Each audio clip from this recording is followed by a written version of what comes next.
Welcome to cooking chef. ಪಾಲಕ್ ಸೊಪ್ಪು ಪಪ್ಪು ಸಾರು ಮಾಡಿದ್ದೀನಿ. ಅದು ಹೇಗೆ ಮಾಡೋದು ಅಂತ ತೋರಿಸ್ತೀನಿ ಬನ್ನಿ. ಪಾಲಕ್ ಸೊಪ್ಪಲ್ಲಿ ಪಪ್ಪು ಸಾರು ಹೇಗೆ ಮಾಡೋದು ಅಂತ ತೋರಿಸ್ತೀನಿ ಬನ್ನಿ ಗೈಸ್. ಜೀರಿಗೆ ತಗೋಬೇಕು, ಮೆಣಸು, ಟೊಮೆಟೊ 3, ಈರುಳ್ಳಿ, ಬೆಳ್ಳುಳ್ಳಿ, ಮೆಣಸಿಕಾಯಿ, ಸಾಲ್ಟು, ಅರಿಶಿನ. ಹೇಗೆ ಮಾಡೋದು ಅಂತ ತೋರಿಸ್ತೀನಿ ಬನ್ನಿ. ಸ್ವಲ್ಪ ಲೈಟಾಗಿ ಎಣ್ಣೆ ಹಾಕೊಳ್ಳೋಣ. ಮೊದಲಿಗೆ ಸೊಪ್ಪು ಹಾಕೋಣ.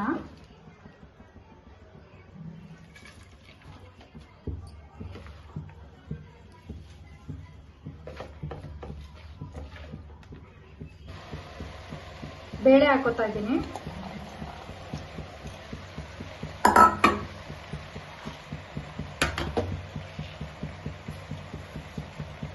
ಬೆಳ್ಳುಳ್ಳಿ, ಈರುಳ್ಳಿ ಹಾಕ್ತಾ ಇದ್ದೀನಿ. ಮಾಡಿ ಫ್ರೆಂಡ್ಸ್, ಚೆನ್ನಾಗಿರುತ್ತೆ.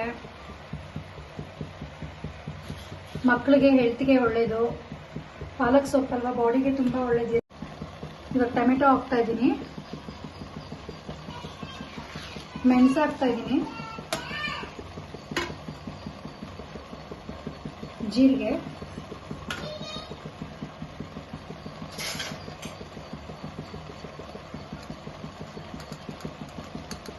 ಸ್ವಲ್ಪ ಅರಿಶಿನ,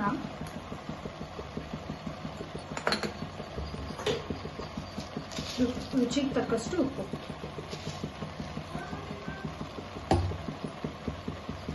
ಮಿಕ್ಸ್ ಮಾಡ್ಕೊಳ್ಬೇಕು.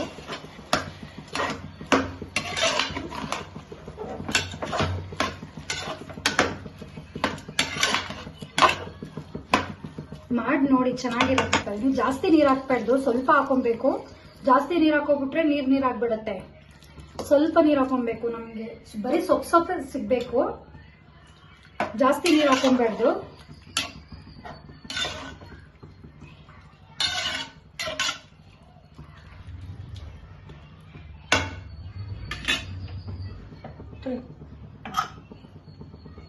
ತುಂಬಾ ಈಸಿ ಇದೆ, ಮಾಡ್ಕೋಬಹುದು.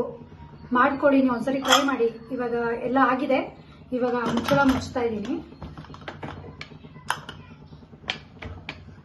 ಇದನ್ನ ಮಿನಿಮಮ್ ಒಂದು 4-5 ಸರಿ ಕೂಗಿಸ್ಕೋಬೇಕು. 4 ಸರಿ ಆದ್ರೂ ಕೂಗಿಸ್ಕೋಬೇಕು.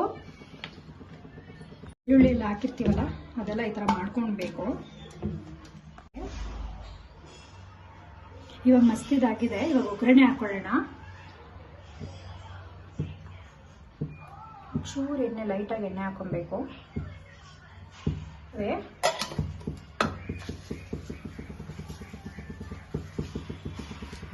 ಮೆಣಸಿಕಾಯಿ,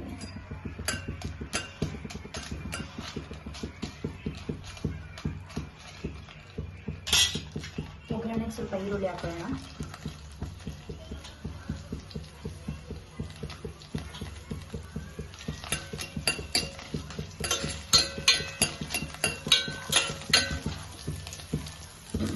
ಇದರ ಲಾಸ್ಟಲ್ಲಿ ಒಗ್ಗರಣೆ ಹಾಕೊಬೇಕು. ಲಾಸ್ಟಲ್ಲಿ ಒಗ್ಗರಣೆ ಹಾಕೊಂಡ್ರೆ ಚೆನ್ನಾಗಿರುತ್ತೆ.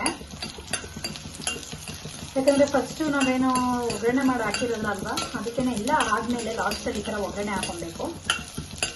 ಒಗ್ಗರಣೆ ಎಲ್ಲ ಆಯಿತು. ನಾನು ಸಾಂಬಾರು ಇದರೊಳಗಡೆ ಹಾಕಿದ್ದಾಯಿತು. ಇವಾಗೆಲ್ಲ ಸಾಂಬಾರು ರೆಡಿ ಆಯಿತು. ಇಷ್ಟ ಆಗಿದ್ರೆ ಲೈಕ್ ಮಾಡಿ, ಕಮೆಂಟ್ಸ್ ಕೊಡಿ, ಪಕ್ಕದಲ್ಲಿರೋ ಬೆಲ್ ಐಕಾನ್ ಪ್ರೆಸ್ ಮಾಡಿ.